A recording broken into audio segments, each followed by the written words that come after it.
കഴിഞ്ഞ പ്രാവശ്യമേ ഞാനൊരു ഡിസിഷൻ എടുത്തിട്ടുണ്ടായിരുന്നു. നാത്തൂനെ കൊണ്ട് എങ്ങനെയെങ്കിലുമൊക്കെ ഉപ്പേരി ഐറ്റംസ്, പച്ചക്കറി അങ്ങനത്തെയൊക്കെ കഴിപ്പിക്കണം എന്നുള്ളൊരു എൻ്റെ മനസ്സിലൊരു തീരുമാനം ഉണ്ടായിരുന്നു കേട്ടോ. എവിടെ ഒന്നും നടന്നില്ല. ആ സ്ഥിരം പരിപാടി തന്നെ. അപ്പോൾ പറഞ്ഞു വന്നത് എന്തൊക്കെയാണെന്ന് വെച്ചാൽ ഇതാ ലഞ്ച് ബോക്സ് റെഡി ആയിട്ടുണ്ട്. ചോറും പൊട്ടറ്റോ വെച്ച് കൊടുത്തു. പിന്നെ ലെനക്ക് ഇതാ ചോറാക്കിയിട്ടുണ്ട്. പിന്നെ മാങ്ങാച്ചാറ് കേട്ടോ. ഇന്ന് എനിക്കൊരു ബ്രൈഡൽ വർക്ക് ഉണ്ട്. അപ്പോൾ അവൾ പോകുന്ന ടൈമിലൊരു കോഴിമുട്ട പൊരിച്ചിട്ട് അതിലേക്ക് വെച്ചോളാം. അപ്പോൾ ഞാൻ നേരത്തെ ഇറങ്ങണം. ഒരു 6:15 ആയപ്പോൾ ഞാൻ റെഡിയായി ലഞ്ച് ബോക്സൊക്കെ റെഡിയാക്കി വെച്ചിട്ടുണ്ട് കേട്ടോ. പിന്നെ ഇതാ സ്നാക്കിന് നൂലപ്പം ഉണ്ടാക്കിയിട്ടുണ്ടായിരുന്നു.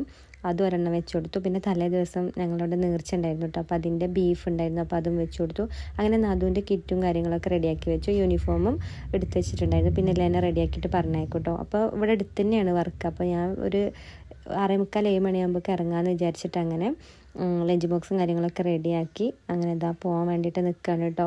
അപ്പോൾ ഈ ഡിസിഷന് എടുത്തത് ഒന്നും നടന്നില്ല കേട്ടോ. അവനെ കൊണ്ട് എങ്ങനെയെങ്കിലുമൊക്കെ കഴിപ്പിക്കണം വിചാരിച്ചിരുന്നു. അപ്പോൾ ഞാൻ വർക്കിന് പോയിട്ട് വരാം കേട്ടോ. അപ്പോൾ വീഡിയോ ഇഷ്ടപ്പെട്ടാൽ എപ്പോഴും പറയണ പോലെ തന്നെ ഒന്ന് സപ്പോർട്ട് ചെയ്തിട്ട് പോണേ.